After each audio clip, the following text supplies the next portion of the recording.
we live? It's still giving me a countdown. Probably are live. It's deceiving me. Hello. Thank you for being here, Adrienne. I think you have your tea too. Yes, I do. Thank you for having me. Here's mine. Adrienne, what's yours say? Go run and get my tea. Yours says patience. And sometimes Ben hands me this mug when he feels like I need it. That's good. I'm here with Adrienne Dorison, who's a business consultant to entrepreneurs who want to double their results in half the time so they can give more back to the world. I am so thrilled to have you here. I love Raina's word, friendter, because that totally describes what you are to me, Adrienne, and I'm just to hang out with you this morning. Yes, I'm excited to be here, and I love that word too, friendtor. She's so smart. Good, huh? Raina's what's the reverse? Friend, client. What's the... I feel like all my clients are also mentors to me too, though. So I'll just say she's a friendtor as well. So why don't you just kick us off in case my audience has never met you before? Tell us a little bit about you. Yeah, so I am a dog-obsessed business consultant. I do work with businesses who want to double their results in half the time. So how do we get better results without doing more necessarily, doing more of the right things? And so I have a corporate background in efficiency and performance improvements. And about 2.5 years ago, started this business. I guess it was 3 years ago. I side hustled for about 6 months. And then it would be 2.5 because I just hit my 2-year anniversary from leaving corporate about a week ago. So then I've been growing this business ever since. And I have a really big focus on working with people who want to give back to the world in bigger ways. So that's a big focus of our business, and just who we want to be serving are people that, yes, want to make money and should, right, make lots of money, but also having other success metrics like giving, so that we can make an even bigger impact on the world as entrepreneurs. So that's a little bit about me. I'm married. I love that. On the beach. Well, I live on the beach, sort of. Did you get married on the beach? No. Well, we got married at a hotel that's like right on the beach. But we got married in their garden because I didn't want like the whole beach wind thing happening. Like in your veil. Yeah. It's too much sand. Yeah. I love that. Well, spoiler alert, I feel like you already gave us your special spark. Like you already told us about it, but why don't we just dive in? Man. No, it's good. I don't think I did. I think there's more. I think there's more special spark. Okay, good. Why don't you just dive right in? And the whole premise in my heart behind doing this interview series with heart-centered influencers and sharing their spark is I feel like a lot of times in our businesses, I know it's happened to me and in several of my clients, I can think of times when there was something that was different about them, or maybe they saw something in the industry or in their industry that they were like, oh, I want to do it different. And they made that right for them. Like, that must mean I'm doing it wrong, or that must mean that I need to change, or I'm going to be successful. But for a lot of women that I've seen be successful, it's the opposite. They've taken that thing that's made them different and made it into, like, marketing wise, what attracts people to them. So share with us your thoughts on that. I 100% agree now. And I think that oftentimes it's hard to see that like in the moment or like when you're in it, right? Because in the beginning, like Raina is a great example of someone who was a one-on-one client last year. And she was one of the first people who said to me, like, this is such an amazing piece of your business, but it's only being shared like with your clients once they enroll, right? Like, so once my clients enrolled, this has always been a part of our business, giving and making giving like more of the forward facing message is a much newer thing for us. So last year when my clients were enrolling, they were like, why don't you talk about this more like outwardly? Like, I didn't even know this until I got to the contract that like 10% goes to this nonprofit, like 10% of your investment in me, because I want to show you that you can start giving now, regardless of how much money you're making, regardless of how little you feel like you have. There's an opportunity for you to start giving right away. And even when you feel like I don't have anything, right? And so often we feel that way, or we feel like, oh, but I'm making this investment, so I don't have anything to give. And it's like, no, I'm just going to give it for you.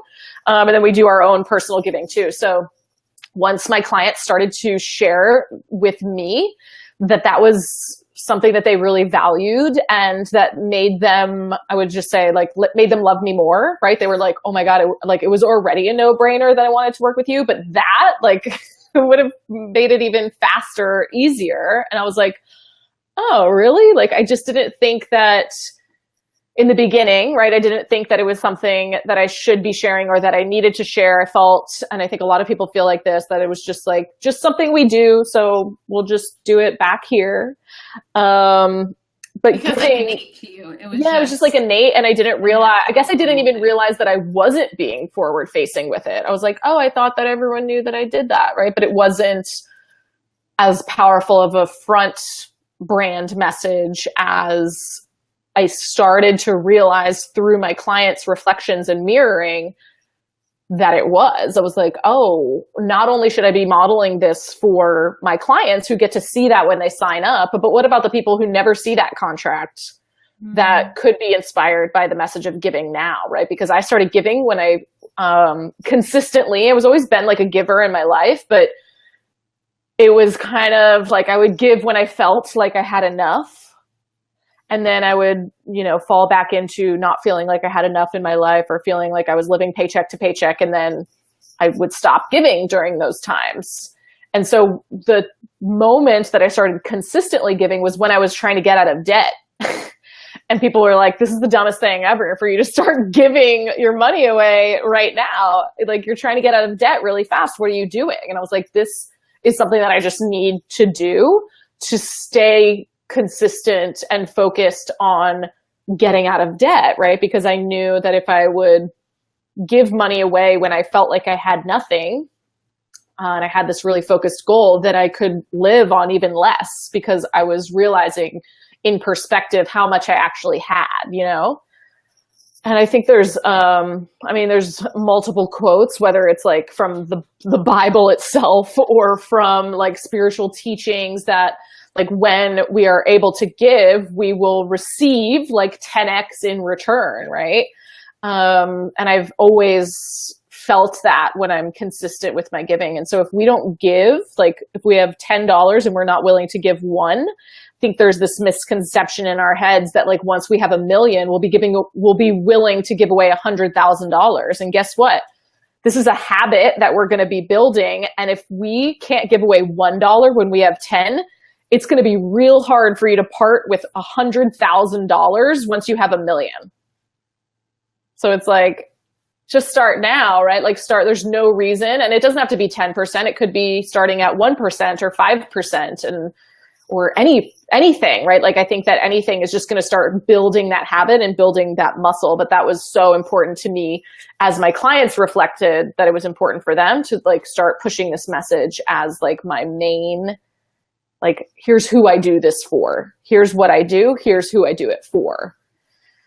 So I think it's easier now, though, looking back, to be like, oh, of course.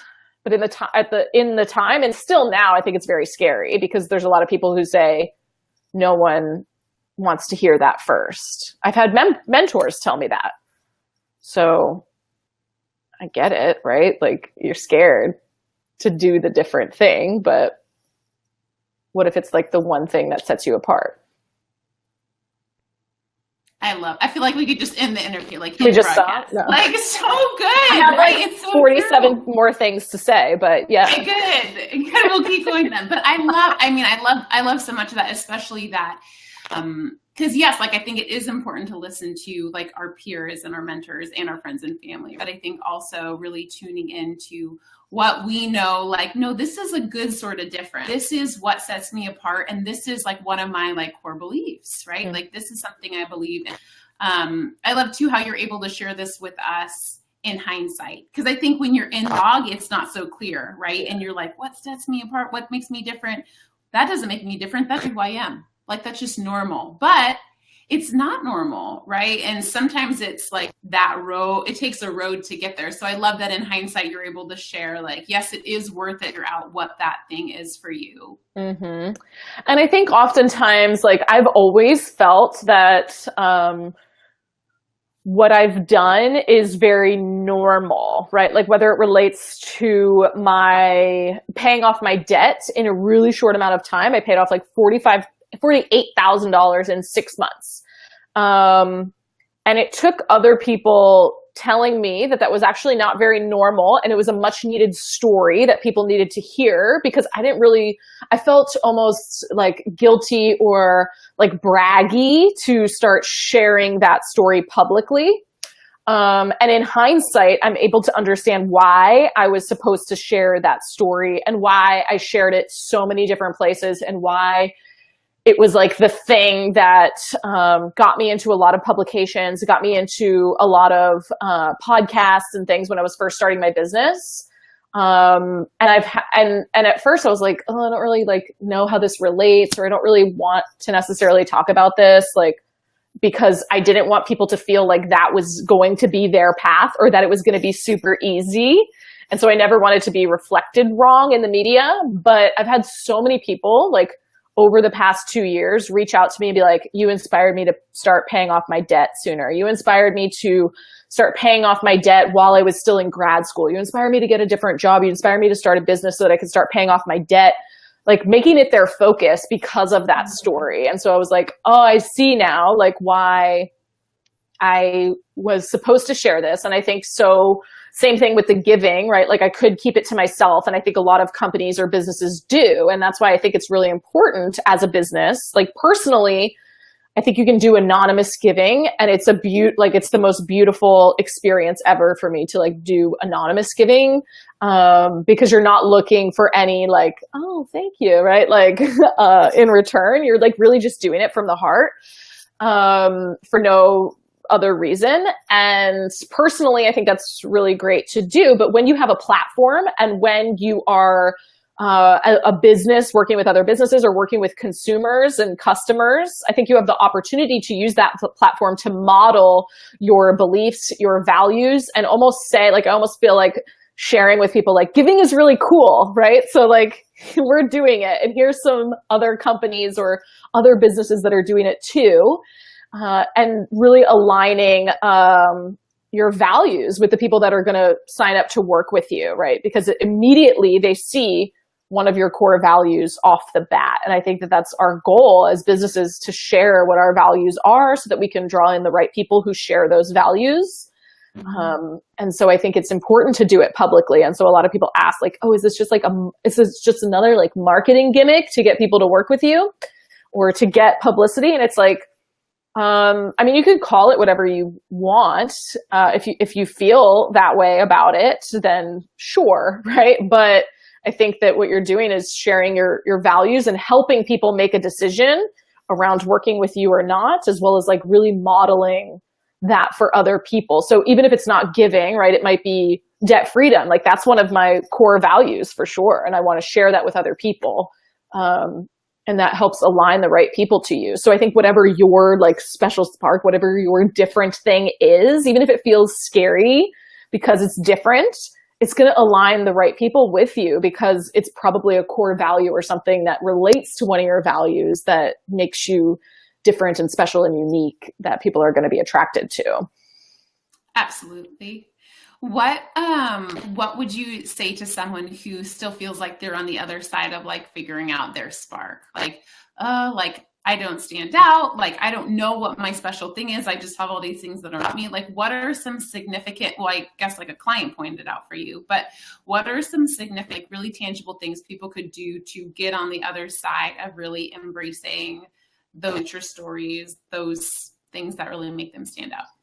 I think, so for me, every time that I've been able to acknowledge that special spark within myself, it's because I had someone to reflect it for me, right? So that it was different. So even if it's, whether it's hiring a mentor or just talking to a friend and saying like, here's like what I do. Do you notice anything that's different about me, right? Like what stands out to you about me, or what are the characteristics or the core values that you see me embodying that you notice most? And if you do this with a few people, I think you would probably get a common thread or something that stands out as a special spark, maybe with the people that know you best or that know your business best.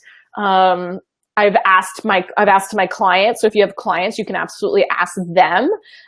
So I've asked my clients like 2 core questions that kind of help me figure out like it's really great for copywriting as well, because I think sometimes we're so close to what we do that we don't know how to describe it in a way that other people would describe it as well as see it. So I asked them, like, how would you describe what I do? And then why me? Like, why did you decide to work with me? And I think that the reason I was able to see it, which is why I think this is an important question for people to go out and ask, whether they have a community or clients or even like close friends that maybe have seen their work. Because that's where I was reflected back that the giving, I thought, okay, it's like for a few people, but literally like what I do is very important to my clients. Of course, like they want the results, but most people, like they could go get that from other people as well. Like I do think I'm really great at what I do. I wouldn't be in business if I didn't, but most people hired me because of who I am, right? So that second question of like, why me? It was like, because you're a giver, because you focus on generosity, because, this is baked into your business and I want that too, right? Like we hire people who we want to help us embody who we know we really are at a deeper, greater level. And so like if we see like our values being reflected in someone, that's typically why we're attracted to them. So I always like take who are like the people that I am looking up to and role modeling, or looking to as role models, and like what are their core values. And always their core values are things that I already am. And I just want to like amplify more in myself, right? So whether it's someone that's like really funny, like Marie Forleo, I have always like loved how funny she is, right? Like she's just a goofball and like that's me to a T. And I want to like embody and amplify that more towards my clients. Like my husband sees that, but does everyone else see that, right? Or like in the beginning, like Dave Ramsey was a huge person like that I was like looking up to. And so for that, it was like he valued family, he valued financial freedom. Like those are core values that I'm attracted to. So I think once you ask your people, you will see that like reflected up. What is different and special about you? Because it's there. I think we're just sometimes like too close to it. I love that. I love that you brought up that core values too, because I think Lacey was the first one that really introduced me to this. But like the thought, like when we so lost in like our ideal client avatar, right? Then we're thinking we like obsess about these small details. Really, it's a lot more about probably like core values and really aligning with like my core values. That's probably going to resonate with clients that have similar core values. Totally. Like, for example, I always knew that, and now I'm just like embodying this outwardly more, but like I always knew that like my ideal client, like their highest goal wasn't ever money. It's one of their goals, but it was never like their highest goal, right? Like the thing where they would hire me to be like, oh, I need to make like 10K in the next 3 weeks or whatever. Like to me, it's a red flag if that's like their number one highest priority. Even though I do value money because I think of the opportunities that it allows for us and the freedom and the opportunity to give. But to me, that's like a value that is of my ideal client, which is obviously of myself too. And I was like, oh yeah, so apparent and obvious now, but I think we can get so like, because my clients are so different from each other, right? And I think if we like just say, this is who they are and this is like the one molds that they fit, it's going to be a huge disservice to the people that you can actually serve. Like yes, you probably have to have some pain points that you can solve. And that is one of the things that makes someone an ideal client for you. But also, yeah, like really working with people that your core values align with, because it's going to be way more fun too, and way more successful, because you're not going to be like friction and rubbing in terms of like, that doesn't really feel good to me, or why are you asking me to do that, or why are you, like giving this type of advice or coaching or feedback, because the values are different, right? And so I think that you don't have to have everything the same, but I think that's a huge piece of, and most people don't take the time to identify what their own are, right? So I love that you had that exercise, and I saw she in the comments, because she's really big on core values too in her coaching. And I think that that's a super important piece that sometimes people in the beginning try to just blow past, right? Or it's just not acknowledged in the space. Mm-hmm.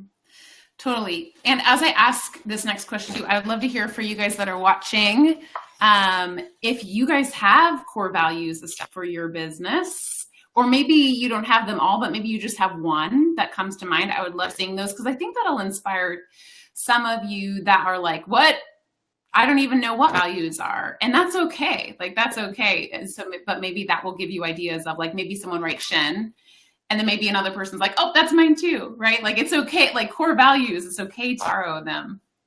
Yeah, you can steal those from other people. Especially if they're like, and then maybe you want to like that person and hire them to be your health coach because they have the same core values as you.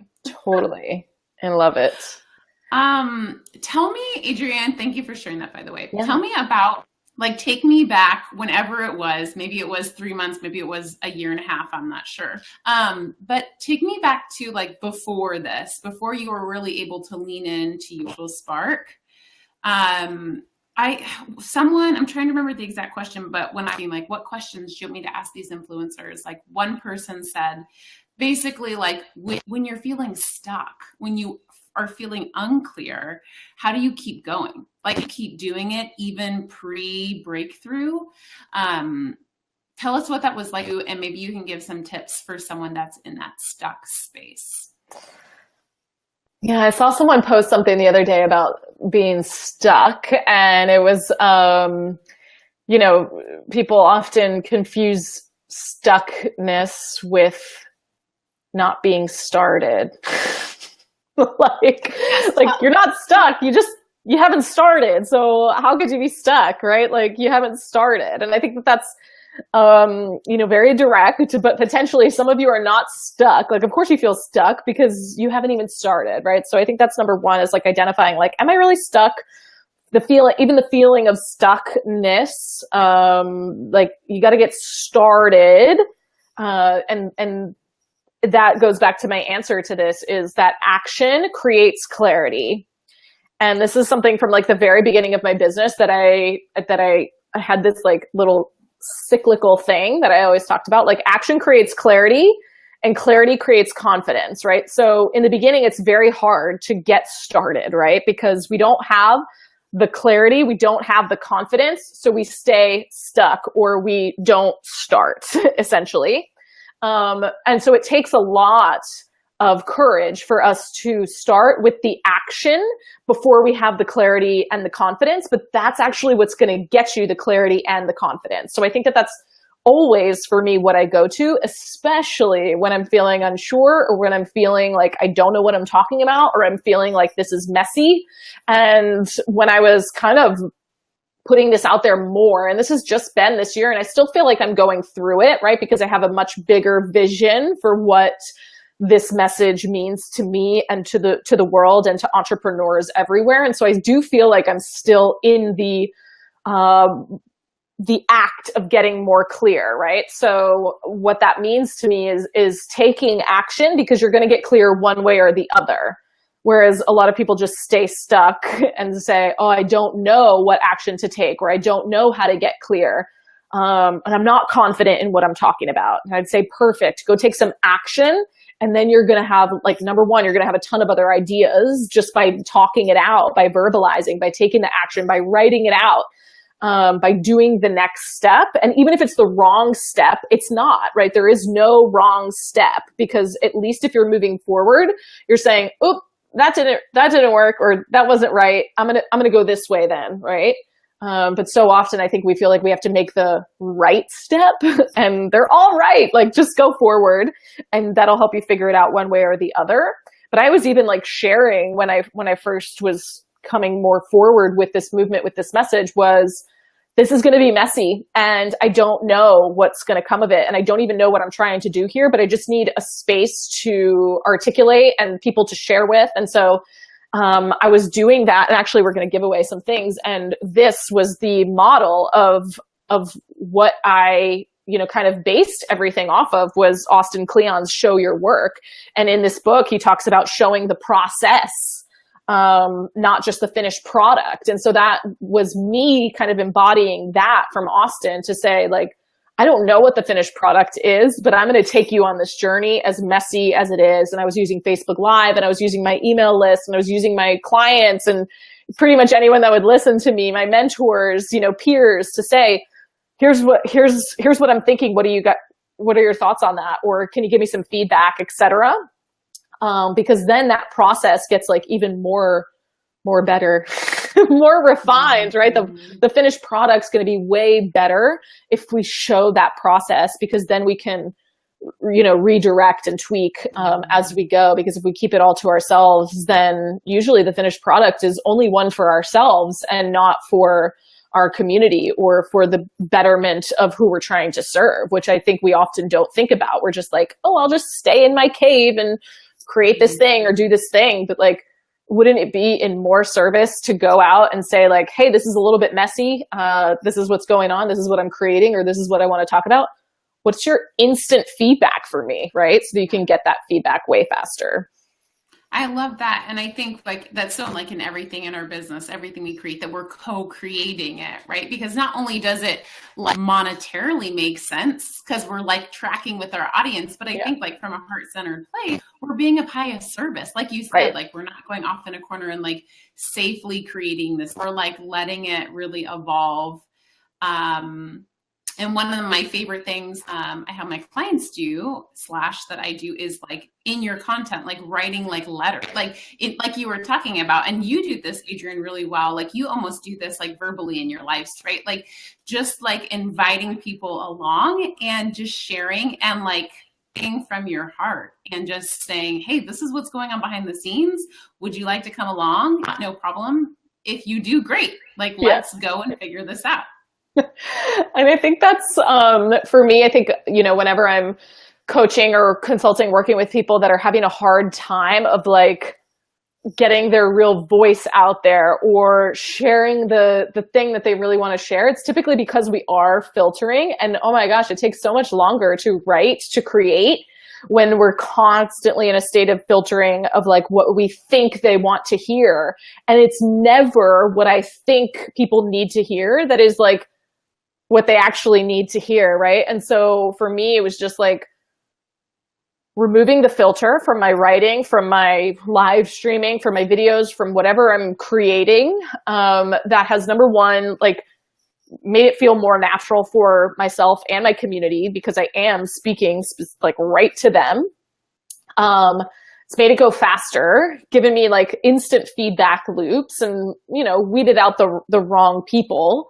But so often that's like where the magic is, because I can't go into a live stream saying, this is going to be the most important thing that people hear today. It never is, right? Like, I'm like, oh, this one quote I'm going to share with you, or this one like nugget that I think is going to be the most powerful. Like, people come back later and they're like, oh my God, that one thing you said about such and such, it stuck with me for like months. And I'm like, I don't even remember saying that.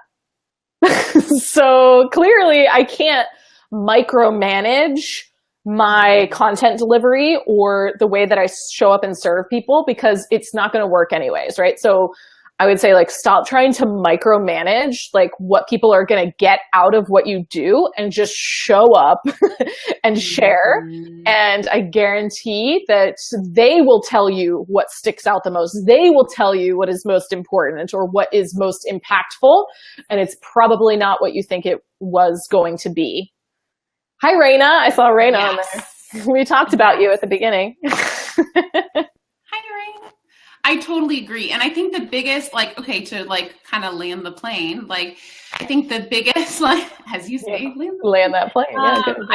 That's a Jeff Walker takeaway. The biggest way that I really did that, I feel like, how I will practically do that in my business is start treating my tribe, my email list, my group like healthy women. And I know that sounds crazy, but I think I babied them in the sense of like, oh, will this offend them? Or is this too soon? Or is this like, instead of realizing that if I email my list, if someone is an email on their iPhone and they don't want to receive it, they're a healthy woman and they know how to unsubscribe. Scroll to the bottom and click the button, right? Yeah. Like people, or like, let's say like I pitch myself to someone, right? And I'm like, hey, do you want to work with me and hire me? They're a healthy adult that can, no thanks. Yep. And I think the moment, I think that was like half a year into my business, the moment I fully felt empowered to treat everyone. I mean, we should have everyone in our life like this, to be honest, right? Like assume that people are healthy, empowered people and say no.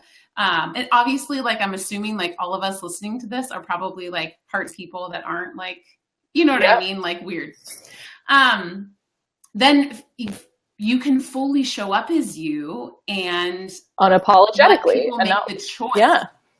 Then like letting them choose and not making choices for them. Like I always stop making the choices for your clients, right? Like stop making that decision, stop not just giving the price. Like they haven't said no to that price. So why don't you give it if they say? Sorry, off soapbox. No, I think this is huge and like so important. It's something that like I teach in my sales stuff as well, because I think it comes up even more for people who feel very heart-centered and generous and want to be of service, that like selling becomes this like very challenging thing for them. And when you can take that perspective of like everyone is personally responsible for themselves and you're not forcing, like there should be nothing gross or pushy about selling at all, right? I think selling can be like one of the most empowering and magical and inspiring processes that someone goes through from both ends, both purchasing and selling.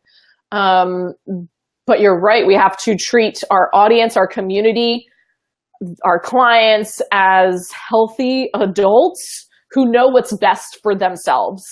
And that is totally up to them to decide what is best for them. And then we have to show up and communicate the value of what we do, you know, regardless of if we're selling or we're just sharing an email. And I think that so many people, they fear that. And so then they don't show up of themselves, or this, you know, the different piece gets hidden or shoved down because we're like, oh, but do they want to hear this? Like, you know, you can't. That's for them to decide. That's for them to decide. You can't micromanage that either, right? Like, not only can we not micromanage what they're going to take out of each experience or communication, but we also cannot micromanage how people respond to those things and who's offended. Everyone's looking for a reason to be offended all the time anyways. So just don't add that to your own list of things to worry about, because we'll deal with that. And you only want to work with the healthy people anyways, right? So that's right. That's right. Here's working with healthy people. Cheers.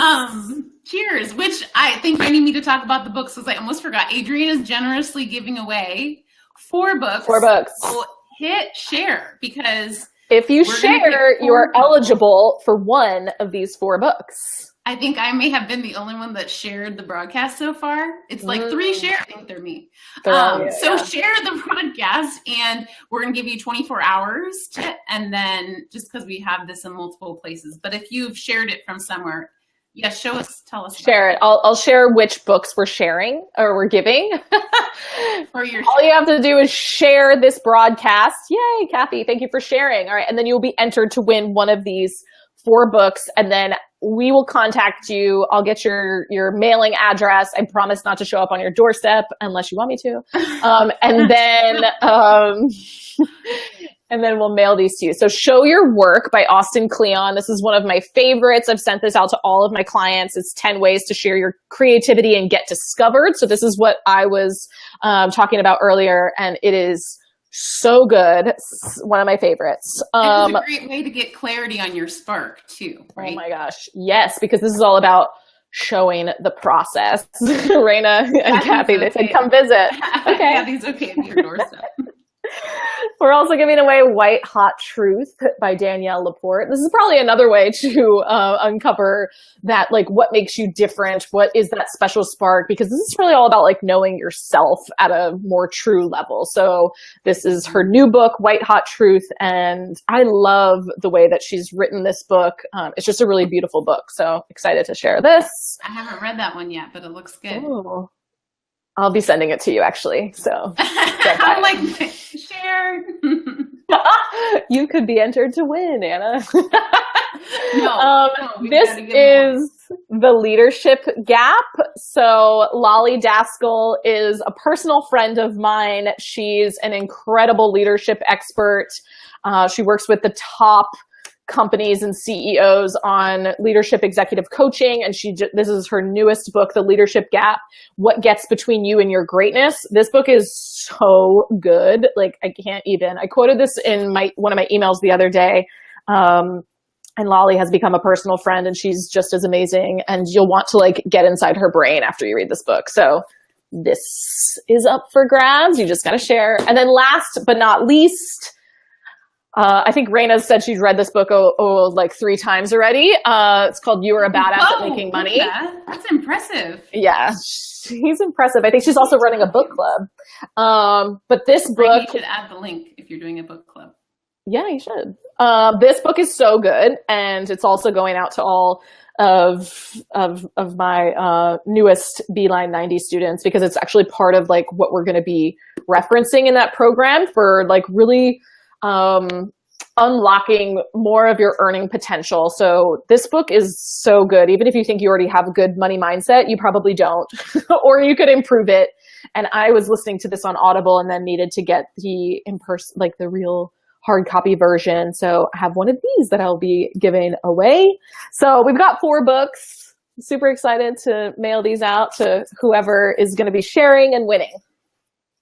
Thank you. I was going to do something that I didn't say back when you were talking about the money thing. Is I love your view that money, maybe you didn't say it this way, maybe I'm paraphrasing this right. You'll but probably like say that better, money really just amplifies who we are, right? Yeah. Because I feel like, and I love that, like you were saying, by giving, you're like starting that early in your business, right? And I feel like it's almost like, not like fasting, but like really living out that belief that like when I make more money, I'm going to be the same person, right? Like I don't have to be afraid that when I make as much as I'm making right now, that I'm going to be different. Like money is going to, if I'm generous now, that means I get to be even more generous with more money. So, and I think that piece is really key, like even more generous. I think money actually like allows you to become even more of who you truly are, right? So if you're afraid of that for any reason, right? Like if you're afraid of that, or if you're avoiding making more money, like what is it that you're really afraid of or avoiding as it relates to becoming more of who you already are, right? Like you're already this person, and money is going to amplify that, right? So I think that if we can really get more in touch and connected to how we feel about money and like what our money stories are, so that we can earn more money, then like I think that good people with good money can do really good things, right? So if you're a good person, then I need you to not be afraid of earning more money, right? I need you to understand that it's going to amplify who you are. And we want to amplify generous humans, right? Like people with really big hearts. So So If let's you're watching all this, like, Brooke, we want you to make more money. we want you to make a lot of money. And that Yes. for me, like I always thought, like when I was first kind of uncovering my own money mindset and getting more clear on like my vision and what I really wanted. And when I talk about like, oh, the highest goal for me was never money. It really wasn't. And I had like a very successful multi-six-figure business, and I was like, I don't need $1 million business. I saw all my like friends and peers and influencers talking about 7-figure business growth and how to create a 7-figure business. And I was honestly turned off by it. I was like, who are they to like need more money? I was triggered, right? I was like, what do you need more of, right? Like, what could you possibly need more of that you need a 7-figure business now? And at that point, like I had this thought, I was like, I was writing like about my vision, and I had a vision that I was giving away millions of dollars. And I had this like major aha money mindset moment where I was like, oh, I get it. Like if I'm going to be giving away millions of dollars easily, I have to be making tens of millions or hundreds of millions, because that means I can actually give away more, right? And so I kind of had this aha, like, oh, I really do want to earn more, and I'm comfortable with that, and I'm excited about that. And I think there's so many people who feel guilty around that, and that's something you definitely want to uncover and work through, because otherwise you're going to keep yourself small, which means like you can't serve and impact the world in the way that you should be. So that book's going to help with that too. Yes, I 100% agree. Yeah, I know. I just saw the time and I'm like, gosh, we've already been like, dang, almost done with this. Dang. But I wanted to ask you a question and then give you an opportunity to tell people watching where they can keep following you if they do. But is there any like take home points, or I think I'm imagining the person that, again, like we talked about, like is really figuring out their special spark, right? Or really thinking through like, or one powerful thing to think through this is like, what's the compliment that you're always ignoring, right? Like what are people say that you're not, but what are like some practical questions that people might be able to ask themselves, or maybe just hope and encouragement for someone that is still figuring out them distinct and different, or maybe they know, but they're still getting the courage to like shine and stand out with it. Yeah. So I just had a call with someone this morning who was applying for my new program. And we were talking about this, like the struggle of what do I want to be known for? And so I was asking her a few like probing questions to kind of like unravel that for her. And like, we found it pretty, we found it pretty quickly, because I think that we are too close to it, as well as we're in this online sea of like a lot of people that have built online businesses that you think what you're doing right now is normal, and it's not. Like the fact that you might be watching this right now from your bedroom or your phone or your in-home office, like all of those things already, like the fact that you have a business, that you've taken big leaps and left a job potentially, or you're working towards that, that's already not so normal. It's very different. And you might think about your in-person life, right? And think, how many people do you know that have done that? Like I can think about all 9 of my very close college friends. I am the only one who has built my own business, stepped away from a well-paying corporate job, become an entrepreneur. And that's not, that's not rare in any of my circles that I'm the only one. That's like, it's just how it is. And so I think when you can step away from this, like what you feel is maybe a sea of sameness, you can start to acknowledge like the bottom of it, right? Like all you see is everyone above you, and you're not seeing people that are behind you. That you're like 1 or 2 or 10 steps ahead of, right? And regardless of what you help or serve with, I think it's important to like remove yourself from that sea for a moment or for an afternoon, and like talk more about what you do to people who don't do this stuff, right? Who maybe don't have online businesses, and they're going to be like, you do what? Oh my God, that's amazing. You left your job, right? So number one, acknowledging that like you are already very different in a very amazing way. So like you've taken that. And then I think sometimes like, I know that you mentioned, talk to the person who doesn't know what that thing is. And I almost want to call BS, because I think that we all know what it is. We're just afraid of what it means if we were to put it at the forefront, or if we were to talk about it, or if we were to actually take a risk and say, this is my thing, right? Like, this is what I want to be known for, even though it's like so different than what everyone else is doing. Like I pick it and then change my mind. Or what if I pick it and then it isn't received well? Or what if I pick it and like I have two things and I don't know which to pick, right? It's like, just pick one and see how it goes. Just go, right? Just go. Just start the Austin Kleon show your work process, because you will get that instant feedback. But if by you not talking about it, by you staying stuck, you're really just prolonging, and I think almost like exacerbating that feeling for yourself. Totally. Because it just doesn't get easier. No, it's not going to heal itself if you just keep, like, it's just going to get harder. Like the fear is actually just going to keep building worse and worse, right? Whereas if we would just like pull the Band-Aid off and get out there, you're going to get more feedback and you're going to get more clarity. So I would say, like, if you're feeling that way, what is your gut telling you is the thing that makes you different? And I would love for people to comment here and tell us too. Like, and maybe this is your first time you've like put that out there. And like without self-judgment, right? Like without self-judgment, as well as I always say, like, suspend disbelief that it's possible. Because so often we limit ourselves, or we like have this vision, then we immediately shut it down because we're like, oh, but it's not possible, so I won't even say it, right? Like, suspend all of the disbelief that's going on, suspend all the self-judgment that you're currently experiencing. This is a safe space to share that.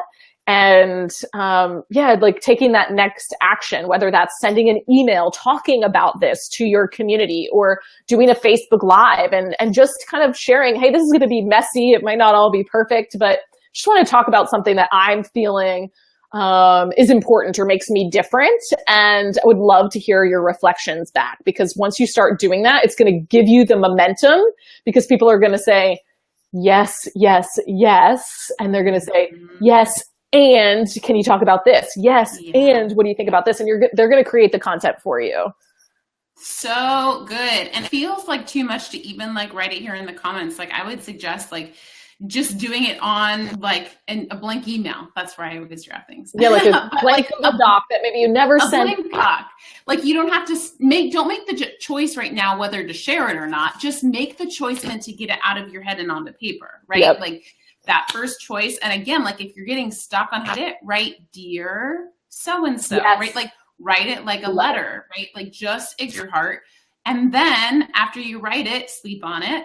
And then choose if you want to put it out or not. But I find like I don't think I've ever had a client do this and not share, but you don't have to.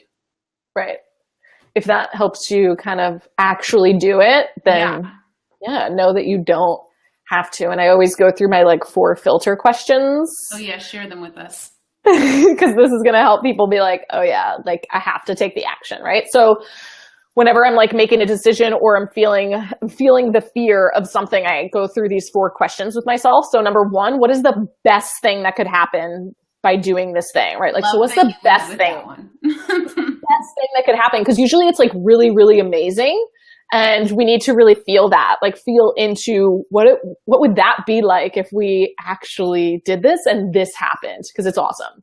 Number 2, what's the worst thing that could happen? And I do like to think about that, because most of the time, the worst thing that could happen is not that bad. Or irreversible, right? It's not bad. It's not irreversible. Like, we're still going to be able to feed ourselves. We'll be fine. Like, especially if we're talking about sharing the thing that makes us different. What's the worst thing that could happen is someone tells you, like, and this is probably never going to happen either, but this is like what's going on in my head when I'm sharing something scary. Someone's going to tell me that they don't care, and this is like the worst thing that I could have ever shared, or this wasn't valuable. No one cares about giving. They just care about your strategy brain, right? Like, these are all the thoughts that run through my head. So I'm like, okay, what's the worst that could happen? And if that happens, so what, right?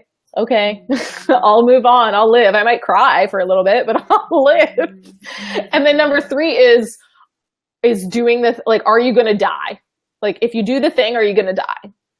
And if you're not going to die, it just gives you a little bit of perspective here, right? Like, what are we really afraid of? Because of the fear is human instinct, right? Like, it's trying to protect you. But if we can really acknowledge, what is it trying to protect us from?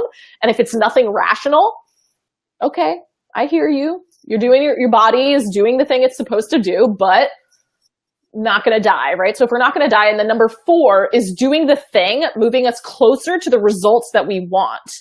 And if that is true for us, if we move forward with this thing, it's moving us towards the vision, it's moving us towards the results that we want, then we have to do it, right? Like, we have to follow through, because otherwise we're just staying in our own way. And it's okay to have fears. It's okay to acknowledge them. It's important to. It's okay to feel unclear, but it's not okay to just stay there, right? So we have to move forward. One way or the other, right? I feel like the most exhausting thing is like not deciding. So of course, God, like, yes. I'm not advocating for like haphazard decisions, but I think also like giving yourself a deadline, right? Like, I'm going to decide by this at noon. I'm going to, of course, like do whatever I need to decide. And then I'm going to one way or the other make it so that my brain space isn't like so occupied. I mean, and that's huge, especially as entrepreneurs, because we all work for ourselves. And I think that one thing that the typical work environment is actually built around for a good reason is deadlines and accountability and, teams that encourage us to get things done on time. So when we work for ourselves, then it's up to us to set those personal or internal deadlines, to even around decisions, right? Like, I think that that's important, because otherwise, like you said, it's just kind of like black clouding you. It's just like sitting here, you're thinking about it, you're using a ton of energy, whether you realize it or not. And you could drag that out forever, right? So just set the deadline. I love that, of like, when are you going to make that decision? So that you make it one way or the other. And then you can stop thinking about it and move forward with something else if it's a no, right? I love that. I love too how Elizabeth, and this is kind of what on with one of your questions, but I love how Elizabeth Gilbert says it, like just seeing the fear and like waving, right? Like, the fear's there. And like, okay, like, I'm driving the car, you can handle the snacks, but like, I'm going to be the one driving the car, right? And so that, at least for me, because it gave myself permission to not like completely eradicate fear, like, oh, if I have something wrong with me, no. It's just that it's there, but I'm not going to let it rely on the decisions that I'm making in my personal or work life. Totally. I mean, and that's true for everyone who's achieving great things, putting things out into the world that leave us very vulnerable as a creative, right? And everyone who is probably a role model of ours, or someone who we see as a heart-centered influencer, everyone is experiencing those same like fears. Oh my God, fears. But they're not letting it drive. I love that. Yeah. So good. Thank you. Thank you, Adrienne. Well, let us know. Thanks for having me. Where's the best way for people to keep up with you if they want to hear more of this magic? Yeah, so they can always go to adriennedorison.com. I also have a community. You can go to adriennedorison.com/community if you want to join us over there. Go to the website, join the email list. I send out really fun emails all the time. So that's it. That's the best way to connect. Thank you for being here. Thank you don't forget to share if you would like. Yes, share this so that I could send you a book, maybe. Brilliant. Maybe with like an autograph or something. Actually, what's funny? I was writing notes to each of my Beeline students for the program I just launched, and I told Tyler, I said, wouldn't it be funny if I signed all these books like with my name, first of all, because I didn't write them. And then I had a better visionary thought. I said, what if next year part of the reading materials for this program is my book and I'm actually signing my book to send to them? And I was like, that's cool, right? To like have that, like, I don't have the book yet, but that's something that I like viscerally felt that like next year I'll be like, the supplementary reading material will be my book and I will get to sign it without being a creep. I love it. It's such a, it's like a really tangible, specific way that goal would land. Right. Like I'll be signing the books next year because they'll be mine. Cool. I love it. Yay. Okay. Thanks for having me, Anna. You are welcome. Thank you for chatting. And I will link to your group and your website if anyone wants to check it out. And reminding people that we are doing this all summer. We have some amazing people up through all of July and all of August at 10 a.m. PST Mondays. Hopefully I can get everyone to do that time. We'll see. But sign up. I'll put the link again for that too. I'll be doing weekly reminders so that you can come hang out with us live. And I'm hoping that hearing like all of these special sparks, like I love, Ava, you not only shared your spark, but I hope that it inspires you ladies to really brave and dive in and push past the fear to really kind of expose your spark more and more. Love it. Yay. Okay. Have a great week. Thank you. See